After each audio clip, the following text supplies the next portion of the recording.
अक्षरा जी का प्रश्न है, भगवान प्रणाम, नमन। भगवान व्यवहारिक जीवन में धारणाओं से मुक्त होकर कैसे रह सकते हैं? व्यवहार हमारी वैयक्तिक उपस्थिति मांगता है। निश्चित ही संसार में व्यवहार के लिए एक व्यक्तिगत अहम की आवश्यकता है, अनिवार्यता है।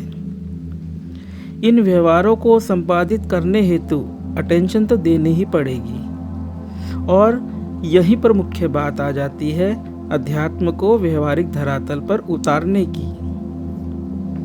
हमने अध्यात्म को कदाचित सुबह शाम एकांत में निपटा देने वाला काम बना लिया है। हम इसी बात का विरोध करते हैं। जो चीज़ व्यवहारिक ना हो तो वह बस सिर्फ बातें ही होती हैं, बातें ही रह जाती हैं। बेशक कुछ अच्छी बातें, कुछ ऊंची ऊंची बातें। अभी हमारा व्यवहार जिस केंद्र से संचालित होता है तथा निःसृत होता है एवं प्रभावित होता है, उस केंद्र का नाम है अहम भाव कि मैं एक व्यक्तिनिष्ठ इकाई हूँ। यह केंद्र निर्मित हुआ है भाषा, समाज, संस्कृति, व्यवहार के द्वारा। निर्मित ही नहीं हुआ है, बल्कि यह एक प्रकार की सतत जारी निर्माण प्रक्रिया है, जिसे आप सेल्फ इवॉल्विंग एल्गोरिदम कह सकती है। वहीं एक दूसरा केंद्र भी है जो कि हमारा वास्तविक केंद्र है, जहाँ पर कि यह मैं और तू का भेद ना होकर एक अस्तित्व है जो कि शुद्ध उपस्थिति मात्र है। इसे ही हम मैं हूँ का भाव या अपना होनापन कहते हैं। इस दूसरे केंद्र का हमें पता होते हुए भी इसलिए पता नहीं है क्योंकि यह इतना सरल एवं नज़दीक है कि हम इग्नोर कर देते हैं। इसको नज़रअंदाज करने का कारण पुनः भाषा, समाज, संस्कृति, व्यवहार है, जिसने हमें उस पर ध्यान देने को शिक्षित किया है जो कि हमसे भिन्न है। हमको करना यह है कि पहले तो हम अध्यात्म को उसके सही स्वरूप में समझें।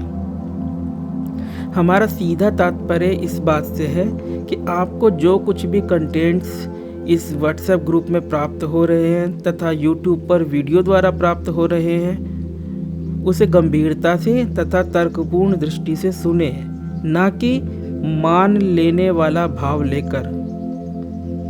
हमने कई बार जोर देकर यह कहा है कि ग्रुप के सदस्य कविता की व्याख्या पर विशेष ध्यान दें। बहुत संभावना है कि हम इन लंबी व्याख्याओं को स्किप कर देते हों या आधा अधूरा ही पढ़ते हों। ये व्याख्याएं स्पेशली डिज़ाइंड हैं, जिसे कि शायद आप सभी नहीं समझते। अध्यात्म के नाम पर मोटी मोटी तथ्य विहीन बातों को स्वीकार कर लेने की हमारी आदत सी पड़ी हुई है।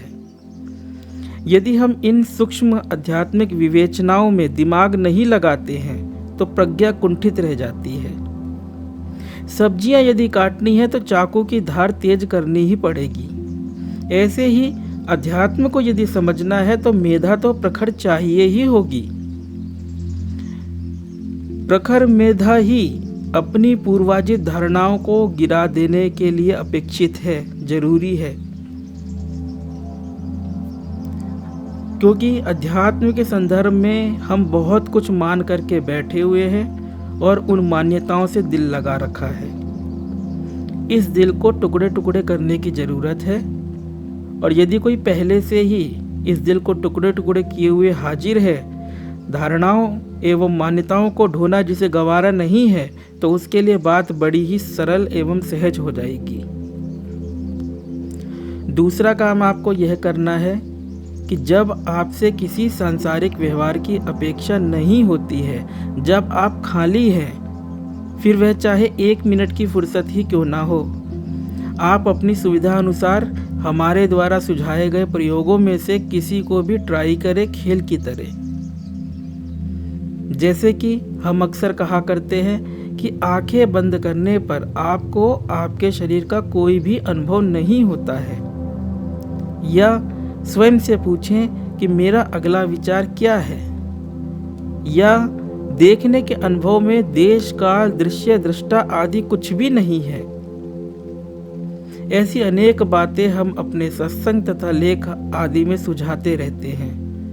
आपको अपनी परिस्थिति एवं समझ सुविधा अनुसार इन प्रयोगों को उन खाली क्षणों में करना है। हमारी बातों को स्वयं से जांचना परखना है। हमारी सभी बातें आपको दृष्टा दृश्य के प्रपंच से उपराम कर अपनी उपस्थिति, व्यक्ति की नहीं, अपनी उपस्थिति होने मात्र पर लाट ठहरा देने वाली होगी।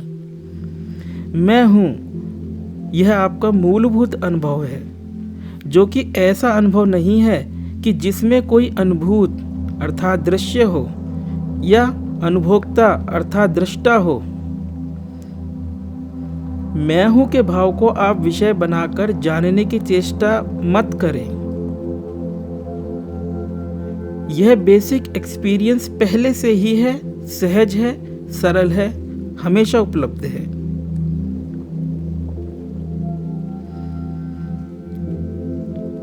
जो प्रयोग बताते हैं हम, उन विभिन्न प्रयोगों में से या उनमें से किसी भी एक को आप करें तथा हमें ठीक से गहनता से पढ़ना सुनना जरूरी है, जो कि आपको इस सहज उपलब्ध उपस्थिति या मैं हूं के भाव पर सहजता पूर्वक आ जाने में मदद करेगा। आपका पूर्व का केंद्र ईगो कि मैं समग्र सृष्टि में मौजूद एक पृथक एवं स्वतंत्र इकाई हूँ, व्यक्ति हूँ, तो वो पूर्व के केंद्र से हटकर आप इस केंद्र रहित केंद्र पर शिफ्ट होने लगेंगे। आपका केंद्र ईगो ना हो करके ये मैं हूँ का भाव जो कि केंद्र रहित केंद्र है वो होने लगेगा क्रमशः। इसे केंद्र रहित केंद्र हम इसलिए बोल रहे हैं क्योंकि यह देश काल में स्थित नहीं है। अर्थात मैं जिस शब्द का आप व्यवहार करते हो इतना, वह मैं देश काल में है ही नहीं। इससे होगा क्या? केंद्र के शिफ्ट होने से धीरे धीरे जीवन की प्राप्त परिस्थितियों के प्रति आपका विरोध क्षीण होने लगेगा, क्योंकि विरोध करने वाला व्यक्ति भाव ईगो क्षीण होगा। आपको दूसरों की गलतियां नहीं बल्कि अपनी गलतियां पता चलनी शुरू होंगी। हमने जो अपने मानसिक जगत के प्रति अपनी आंखें मूंद रखी हैं, ये मूंदी हुई आंखें खुलने लगेंगी और हम पहले से ज़्यादा निरहंकारी होने लगेंगे, विनम्र होने लगेंगे। यह सब परिवर्तन अपने आप होंगे, आपको करने नहीं होंगे। आपको तो सिर्फ जो आप वस्तुतः हैं अर्थात होना मात्र, प्रेजेंस, ना कि व्यक्ति या शरीर का होना, सिर्फ होना मात्र, उसे बार बार ज्ञात कर लेना है। एक छोटी सी कहानी आपको हमारी इस बात को आत्मसात करने में मदद करेगी। एक राजकुमार था, उसकी आयु मात्र 8 वर्ष की थी। उसके पिता जो कि राजा थे, उनका एक बहुत बड़ा आलीशान महल था। यह महल राजा ने स्वयं बनवाया था और पुराने पुश्तैनी महल के आगे बनवाया था, जिससे कि पुराना जर्जर महल लोगों को दिखाई भी ना पड़े और पुश्तैनी महल को गिराना भी ना पड़े, क्योंकि चाहे वह कितना ही जर्जर क्यों ना हो, पर फिर भी वह महल था तो पुश्तैनी संपत्ति ही। उस पुराने महल में कोई भी आता जाता नहीं था। बरसों से वह महल परित्यक्त पड़ा हुआ था। एक दिन खेलते खेलते तथा कौतूहलवश वह राजकुमार उस पुराने महल में पहुंच गया। घूमते घूमते उसे एक कक्ष दिखाई पड़ा, जिस पर कि एक बड़ा ताला लगा हुआ था। ताला बस नाम भर का काम कर रहा था, क्योंकि पुरानी लकड़ी दीमक की वजह से वैसे ही सड़कर खोखली हो रखी थी। राजकुमार ने खेल खेल में ही उस दरवाजे को तोड़ दिया और भीतर घुसा। प्राचीन कलाकृतियों का जमावड़ा था वह कक्ष। एक से एक कलाकृतियां तथा बनावट वाले फर्नीचर वहां थे। सब पर यद्यपि रंग रोगन तो था, परंतु धूल के कारण सब गंदा ही गंदा दिखाई पड़ता था। एक आराम कुर्सी राजकुमार को पसंद आई, पर बैठे कैसे? धूल ही इतनी थी। राजकुमार ने अपने सिर की पगड़ी खोल उससे उस कुर्सी की धूल को हटाना शुरू किया। धूल साफ होते होते अत्यंत सुंदर बढ़िया से रंग रोगन की हुई कुर्सी देखने में उसे आई। वह उस कुर्सी पर की गई रंगों की कलाकारी तथा उस कुर्सी की बनावट को देखने लगा और देखते देखते उसकी दृष्टि एक ऐसी जगह पर पड़ी जहां पर की रंग रोगन पेंट थोड़ा सा उखड़ गया था। रंग रोगन की उखड़ी परत के पीछे उसे कुछ चमकता सा प्रतीत हुआ। कौतूहलवश राजकुमार ने खुरच कर वह उखड़ी हुई रंग रोगन की परत हटाई तो आश्चर्यचकित रह गया। वह कुर्सी सोने की बनी हुई थी। धीरे धीरे उसने बहुत सारी परतें हटा ली और कुछ ही देर में पूरी की पूरी कुर्सी सोने की उसे मिली। उसने महल वापस लौट किसी को कुछ भी नहीं बताया। वह रोज कुछ समय के लिए पुराने महल के उस विशेष कक्ष में जाता और कभी दीवार, कभी अलमारी, कभी कोई मूर्ति के रंग रोगन को खुरचता। उसे सब कुछ सोने का ही बना हुआ ज्ञात होने लगा। जितना उसे पता चलता कि अरे यह अलमारी भी सोने की बनी हुई है, तो उतना ही वह दूसरी वस्तुओं के प्रति उत्साह से आकृष्ट हो उन्हें भी खुरचता। वह कभी दीवार खुरचता, कभी फर्श खुरचता, कभी मूर्ति खुरचता। धीरे धीरे खुरचते खुरचते उसे पता चला कि यह विशेष कक्ष ऐसा है कि यहाँ सब कुछ सोने का ही बना हुआ है। ठीक ऐसे ही आपको भी प्रयोगशील दृष्टिकोण को अपनाते हुए अपने विभिन्न विषयगत अनुभव जैसे कि दर्द, संवेदना, भूख, विचार, काम, क्रोध, अन्य व्यक्तियों से आपके आपसी संबंध, देखने सुनने आदि के अनुभव, स्वप्न आदि जो कुछ भी जानने में आ रहा है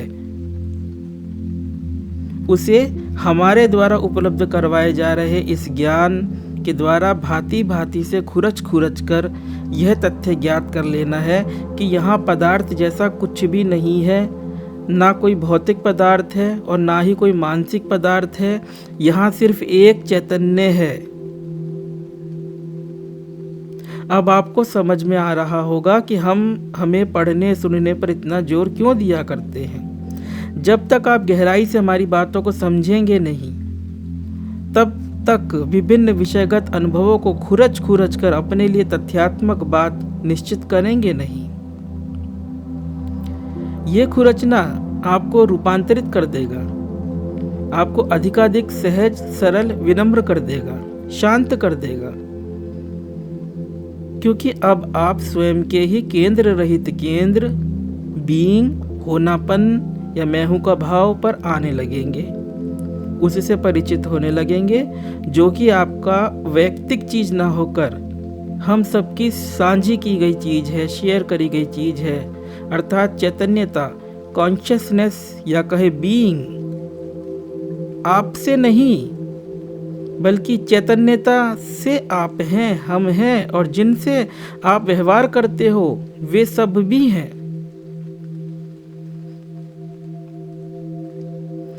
यह सब इंस्टेंटली एकदम से नहीं होगा, बल्कि अपने से होता रहेगा। उसकी चिंता नहीं करनी है। आपको तो सिर्फ एक शुरुआत करनी है, एक समझदार शुरुआत। अपने खाली क्षणों का सदुपयोग करना है। इन बातों में, ज्ञान की बातों में गहन रुचि रखनी है, इन्हें समझने की कोशिश करनी है और उस दिशा में शुरुआत करनी है जो कि आपके होने मात्र की ओर हो, ना कि किसी वस्तु व्यक्ति के होने की तरफ।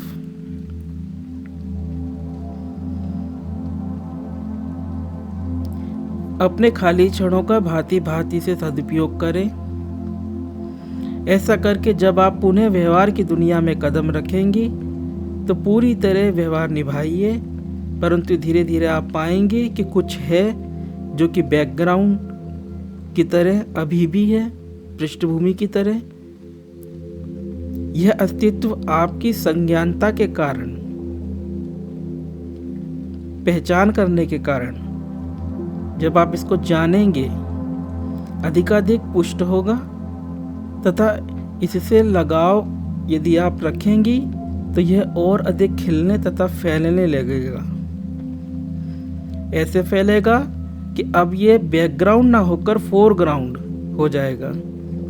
यह प्रमुख हो जाए, फोरग्राउंड हो जाए तथा संसार का व्यवहार गौण होने लगे, बैकग्राउंड में आ जाए।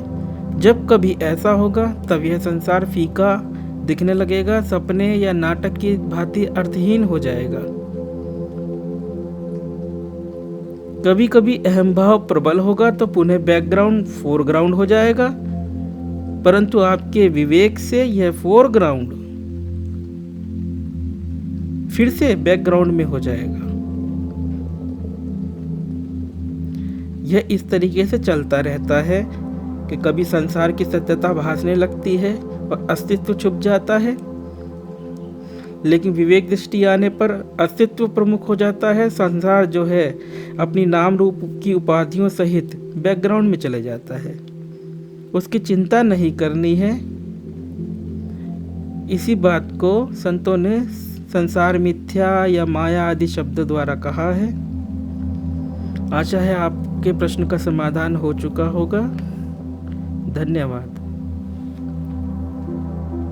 अजित वर्मा जी का प्रश्न है, प्रणाम गुरुजी, ऑब्जर्वर इज ऑब्जर्व्ड की बात तो समझ में आ गई बौद्धिक स्तर पर कि दृश्य के होने पे ही दृष्टा का अस्तित्व आता है, होता है।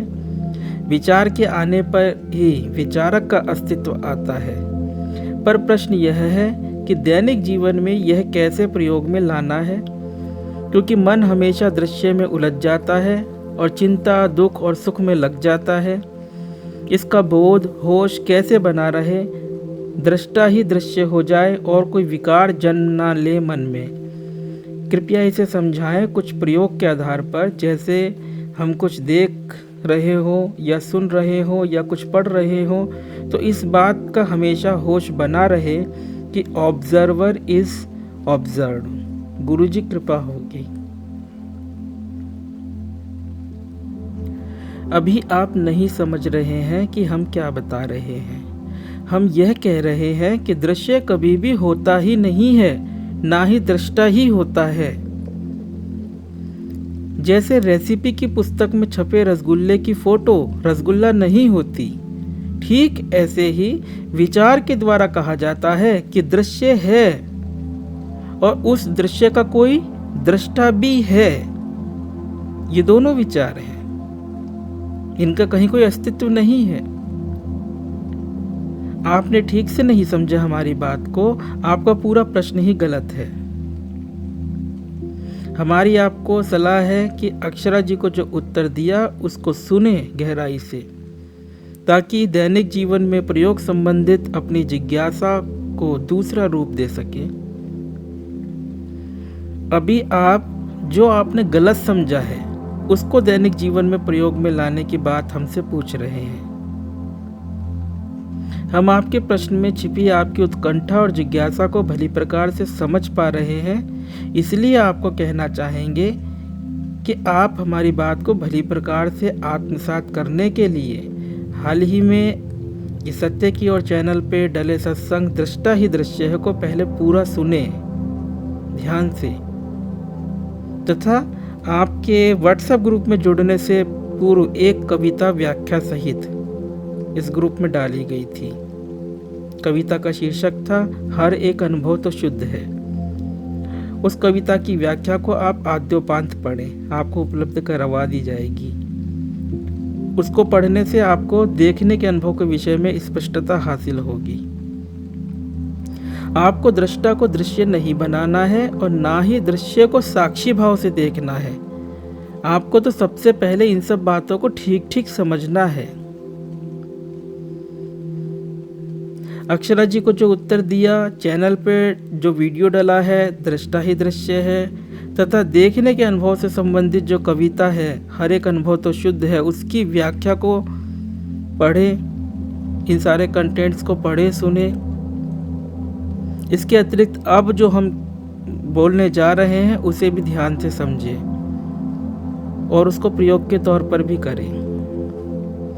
आप इस तथ्य के प्रति बोधपूर्ण हुए कि जो कुछ भी घटित हो रहा है उसे कौन जान रहा है। सामने पेड़ है तो क्या पेड़ आँख जो है वो पेड़ को जान रही है? आँख क्या कभी भी पेड़ को जान सकती है? नहीं ना। क्या कान कुछ सुन सकते हैं या जान सकते हैं? नहीं ना। आँख जड़ पदार्थ है, कान जड़ पदार्थ है। क्या त्वचा ठंडा गर्म जान सकती है? नहीं ना, यह भी जड़ पदार्थ है। सब कुछ को केवल और केवल आपका मैं जान रहा है। ट्रैफिक का शोर कौन सुनता है? आपका मैं। सामने व्यक्ति खड़ा है, इसे कौन जानता है? आपका मैं। सामने पेड़ है, इसे कौन जानता है? आपका मैं। तर्क उठ सकता है कि बाजू में बैठा व्यक्ति भी पेड़ को जानता है। नहीं, बाजू में कोई व्यक्ति है, अमुक नाम रूप वाला व्यक्ति है, इसे भी कौन जानता है? आपका मैं। आपकी नाक को, दांत को, आँख को, जीभ को, शरीर को कौन जान रहा है? आपका मैं। आपकी भूख को, प्यास को, दर्द को, श्वास को कौन जान रहा है? आपका मैं। आपने ये जो लिखा प्रश्न में कि मन सुख दुख चिंता आदि में उलझ जाता है, इस विचार को कौन जान रहा है? आपका मैं। इस प्रकार से आप कहीं भी बैठे हुए, चलते फिरते हुए या लेटे हुए जो कुछ भी उस समय आपको जानने में आ रहा है, सूक्ष्म से सूक्ष्म बात भी, उस सब में समाई हुई इस सहज उपलब्ध बात को, तथ्यात्मक बात को ध्यान में लाइए। जो कुछ भी घटित हो रहा है उसके प्रति बोधपूर्ण बनिए और जानिए कि ये सब कुछ कौन जान रहा है? आपका मैं। और अपने इस मैं पर आ जाइए। विचारों की बकवास ना सुने कि कोई भी विकार ना आए मन में, ऐसा कुछ उपाय करूं, ये सब छोड़े। आप उस विकार को भी परीक्षण में ले लीजिए कि कौन जान रहा है इस विकार को। कोई भी विकार ना आए मन में, इन सब बातों को कौन जान रहा है? ऐसा यदि आप करेंगे तो इनसे आप परे हो जाएंगे। और यदि इन सब बातों में पड़ेंगे कि कोई भी विकार ना आए, तो ये आपके अहम ईगो की चालाकियां हैं। इन विचारों को ऐसे त्याग दे कि मुझे कुछ नहीं पाना है, ना कुछ बनना है, मुझे नहीं होना है विकार रहित। मुझे यह बात नहीं चाहिए कि मन में विकार ना उठे। हमें पता नहीं आप हमारी इन सूक्ष्म एवं अर्थपूर्ण गहन बातों को कितना समझ पाएंगे, परंतु फिर भी प्रयोग तो शुरू करें। और यदि यह समझ नहीं आएगा तो कुछ और बताएंगे। व्हाट्सएप ग्रुप में जो कंटेंट डाले जा रहे हैं और यूट्यूब चैनल पर जो 100 से ऊपर वीडियोस डले हुए, उनमें हमने अनेक प्रकार के प्रयोग बताए हैं। आप धैर्यपूर्वक इन सब कंटेंट्स को पढ़ते सुनते रहें, क्योंकि हम जो कह रहे हैं उसे अभी आप नहीं समझ पा रहे हैं। उन्हें प्रश्न उठे, कोई जिज्ञासा हो तो कृपया लिखिए, पूछिए। अंत में एक सार बात, आपका मैं सिर्फ मैं को ही जान रहा है, ना कि किसी दृश्य, दृष्टा या विषय वस्तु को जान रहा है। यही है दृष्टा ही दृश्य है का संक्षेप में अर्थ। और अभी जो हमने बातें कही, प्रयोग बताया कि आपका मैं ये जान रहा है, पेड़ जान रहा है, या फिर श्वास को जान रहा है, भूख को जान रहा है, ये हम ऐसा इसलिए कह रहे हैं ताकि प्रयोग करते हुए आप अपने उस मैं पर आ जाएं, जो कि ना तो पेड़ को जान रहा है, ना दर्द को जान रहा है, ना भूख को जान रहा है। वह तो सिर्फ और सिर्फ स्वयं को स्वयं के द्वारा जान रहा है। ये सब सरल है, कुछ रहस्यमयी बातें नहीं हैं। ओम। अगर आपको यह वीडियो पसंद आया है तो वीडियो को लाइक जरूर करें और चैनल को सब्सक्राइब कर इस ज्ञान के प्रवाह में अपनी श्रद्धांजलि अर्पित करें।